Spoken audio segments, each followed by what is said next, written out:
¿Qué pasa, YouTube? What's up? How's it going? 6 Foot Hacks here, bringing y'all today a pretty awesome Wi-Fi battle. And I know I've been kind of MIA for the past few days. Actually, quick little thing, I want to just say thank you to everybody who wished my son a happy 4th birthday on the 13th. I showed him the comments and he absolutely loved it. So just, you guys are awesome. Thank you so much. Don't worry though, we should be back to regular schedule by next week on Monday, more than likely. I just really wanted to take a few days off and just kind of relax. So I hope you guys do understand, but we will be coming back a tenfold on Monday after our draft league content this weekend. So yeah, if you guys are excited, make sure to hit that thumbs up button down below and answer the question of the day. Thank you to everybody who has liked and answered the question of the day, or just left a comment in general, sharing the videos, whatever you've done, guys. Thank you so much. So I'm using a pretty cool team that had some mons you don't typically see too often in the UU tier, like Mega Steelix, Nihilego, offensive superior Z-Move, Defog, Hydreigon, Scarfed Infernape, and a very cool Azumarill set that we'll get into later. So going into this matchup, as soon as he loses his Hippowdon, I just kind of win with Nihilego. So my game plan was to hopefully get rid of Hippowdon and then just spam my dual stab with Nihilego, because again, Hippowdon is his only answer. And thanks to the fact that this is actually Choice Specs Nihilego, I will be able to just straight KO the Hippowdon, which is absolutely amazing. I did not expect to be able to get rid of Hippowdon so early on in the match, and because Hippowdon is so thick, Grass Knot was a guaranteed KO after the U-turn damage from my Infernape. And now Nihilego can kind of just come in here and spam Sludge Wave and Power Gem accordingly. So in comes to Tentacruel, as he actually ends up going for the Haze. This was a bit of an odd play. I'm guessing he wanted to get rid of my boost so I wouldn't be doing too much damage to him. The fact that he showed Haze also had me thinking that maybe he had the Z Haze on there, because that became kind of a popular set for Tentacruel to run. As this turn he gets up a layer of T-Spikes, maybe thinking I would try to bring back in my Nihilego here, but I am going to try and pull a double here into my Hydreigon, thinking that he would try to switch into one of his other mons, potentially the Sylveon. That way I could switch into my Nihilego on the Sylveon, so then I could get rid of the T-Spikes. But he actually stays in, I'm guessing calling my double there, so I'm going to be forced back into Nihilego here to absorb this Toxic Spike, because I don't want anything on my team getting toxic. So he actually ends up switching into the Sylveon this turn as I brought in my Nihilego, and this is really good for me because I can just kind of click any move I want to go for. I thought about maybe going for the Thunderbolts, but there was a chance that he could have gone for the Protect with Sylveon, and if he did stay in with Sylveon in general, then that would have been really bad for me. So I felt that going for Power Gem was a no drawback play, as I am able to do a really good amount of damage to Tentacruel. Like, the fact that I did that much damage to the Tentacruel is absolutely huge, because now it can't safely switch back into Power Gem for my Nihilego, and I still do a good amount of damage to this Sylveon as well. Unfortunately though, I am locked into the Power Gem, so I can't really stay in here, so I'm going to be forced to switch out. Thankfully though, I do have a pretty hard counter to this Sylveon in my boy, a Wanderer of the Wind here, aka Mega Steelix, not regular Steelix from our MPA Season 4 draft. And I'm just going to go ahead and take this chance to Mega Evolve. I thought about maybe going for the Earthquake, but ultimately if I can get up rocks, they're going to be a lot more beneficial to me in the long run of the battle. And that's what I was thinking. I was trying to think long term, because even if he tries to bring in Tentacruel, Tentacruel's below half, and if he's not Z Haze, then an Earthquake should be able to finish him off at that amount of HP. But he does reveal to be the Z Haze, and this is still not entirely too bad, because I did aggressively stay in this turn to go for the Earthquake, expecting him to try and go for the the Rapid Spin most likely, and then I could have got rocks up again on the Sylveon later in the battle. Either way though, that does so much damage. I don't think this Mega Steelix is really any attack investment, and that still did a solid like 95% to the Tentacruel. So he does end up burning me here, which honestly does not matter entirely too much, mainly due to the fact that all I really needed Steelix here for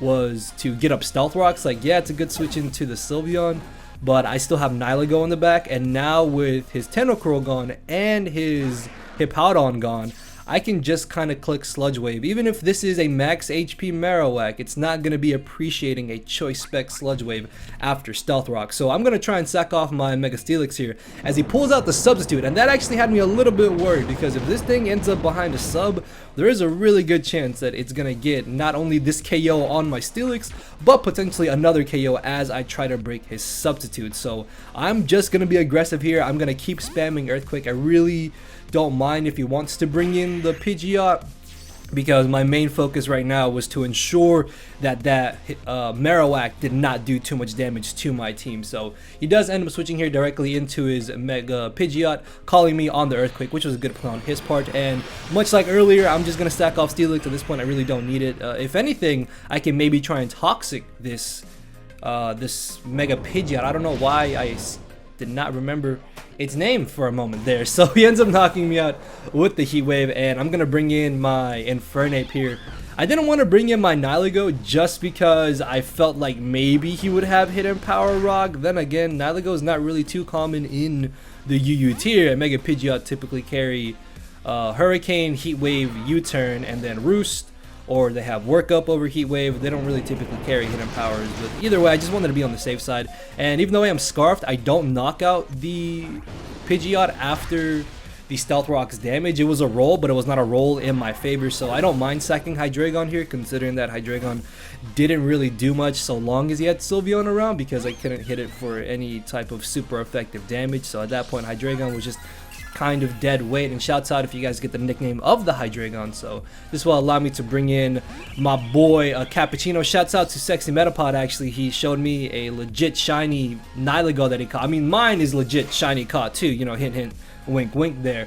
But yeah, shouts out to him because this is his nickname. And yeah. Anyways, I do believe I just go for the Sludge Wave here. There's no way that the Alolan Marowak is switching into this either way, and after Stealth Rocks, nothing is switching in regardless. So I really lose nothing in just staying in here and still going straight for the Sludge Wave. I would have easily 2-hit KO'd the Alolan Marowak on the switch in, and I think I might have actually knocked him out after Rocks, depending on how much HP investment he had. So because there is a good chance that this could be a Scarfed Kyurem, because it would make sense for his team to have at least one Scarfer, and this really looked like the only Scarfer he could have had on the team. I'm going to switch into my Azumarill, which is the very interesting Zapsipper Whirlpool Perish song set. Shouts out to my boy Weedle Twinito for passing me a Azumarill with Whirlpool that I could use. So I'm able to finish off the Kyurem as in comes the Alolan Marowak. At this point, I'm just going to sack off my Azumarill because I don't even have a good switch into this Alolan Marowak, and I really wanted to try and use Azumarill to trap either the Hippowdon earlier, but I got rid of it so early on in the match that I didn't really need it for that. Then I was going to try and use it as a switch into Kyurem, so that already happened. So at this point, my best bet is just to try and weaken this Alolan Marowak, or possibly take it down with me with the Perish trapping aspect of this set. So he does end up trying to go for an unprotected Focus Punch this turn, which honestly I really wish that I had gone for the Perish song again, because I wouldn't have minded him knocking me out with a Focus Punch there. I think that actually would have been pretty awesome. And if he did knock me out, that would have given me a free switch into my Nihilego, and then I just clicked Sludge Wave and got another KO. So he's going to make a solid play here. He's going to go for the Roost, knowing that I have no way of doing entirely too much damage to him, and that this is the final turn of Perish Song, and there's really no reason for me to save my Azumarill at this point. Like, I can let it go down and get a free switch into either my Infernape or into my Nihilego, which at this range of HP, even if he does have the hidden power ground, at this point, outside of a crit, there is no other way he can knock out my Nihilego. And Sludge Wave, since I am Choice Specs, should be an easy KO after the Whirlpool damage and the Stealth Rock's chip damage. So he does just end up going for the Hurricane. I was honestly really terrified that he was going to confuse me here. Thankfully though, he doesn't, and Sludge Wave is going to be able to finish him off. And then his last mon is of course that Sylveon, which I am Choice Specs at +1 special attack. I'm at +2 essentially, and there is no way that Sylveon is going to be able to come in and live a +2 stabbed super effective Sludge Wave whatsoever. So I will be able to finish him off here, and that is going to be the victory in my favor. So very, very fun battle. I was actually so happy, man, that Nihilego literally just put in the work, man. I think he got every KO except on the Kyurem, if I'm not mistaken. Yeah, Hippowdon got bodied. We knocked out Pidgeot and Sylveon there. No, we didn't knock out the Marowak or the Kyurem. Did we knock out Tentacruel? I don't think we knocked out Tentacruel. Either way, like, Nihilego was just a huge threat to him once the Hippowdon dropped. Like, in his defense though, I don't really know what sets Nihilego run. I don't think Specs is typically common, and if I wasn't Specs, there was no way I was leaving in Nihilego on Hippowdon because I didn't need to risk my win condition at that moment in the battle. But because I was Specs, after the U-turn damage from Infernape, it was in range of Grass Knot knocking him out, and I was able to catch him off guard, and then Nihilego just kind of went to town. So yeah, hopefully you guys did enjoy the battle. Make sure to hit that thumbs up button down below, answer the comment question of the day. I love you all, and I promise you guys we will be back to regular schedule come Monday. Again, I just wanted to take a little break, so I hope you guys understand that. And yeah, love your faces, and I'll see you all later. So thank you all for watching.